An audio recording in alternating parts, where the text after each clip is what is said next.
So today we will study 9th class chemistry, a very interesting practical, and going to do an easy experiment. For this experiment we need iron filings, sand, a powerful magnet, butter paper or white paper, and a small tray or dish are the best.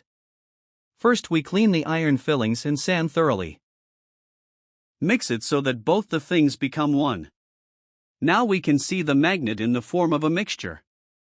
We wrap it in butter paper so that iron fillings stick to magnets, but we can easily separate them now. Slowly move the magnet over the mixture. You'll see that the iron fillings gets attracted towards the magnet while the sand stays in place. Now remove the butter paper from the magnet and see iron fillings are separated so easily. There is a way, then why does it happen? Iron is a magnetic material, means material which magnet attracts, while sand is a non-magnetic. Iron is a magnetic material, so it attracts towards magnet. This method does not attract sand particles.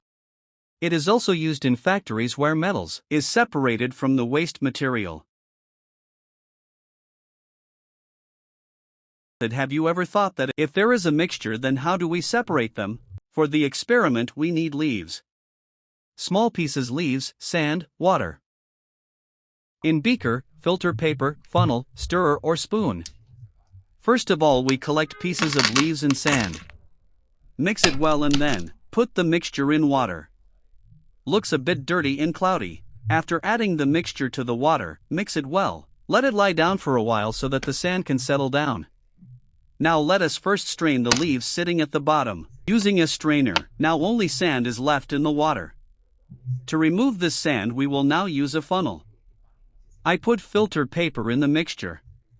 Pour it slowly into the funnel and you will see that the water is coming out from the bottom, but the sand, it is now going down on the filter paper. The bucket has only water and paper.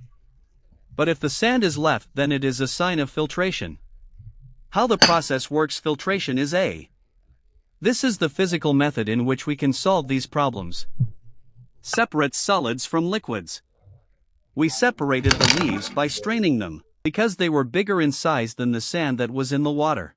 It does not dissolve in water, the filter paper stops it, and water being a liquid passed from below. We have used this method in our daily life also, like when filtering tea or filtering water. Don't forget to subscribe. See you in the next practical.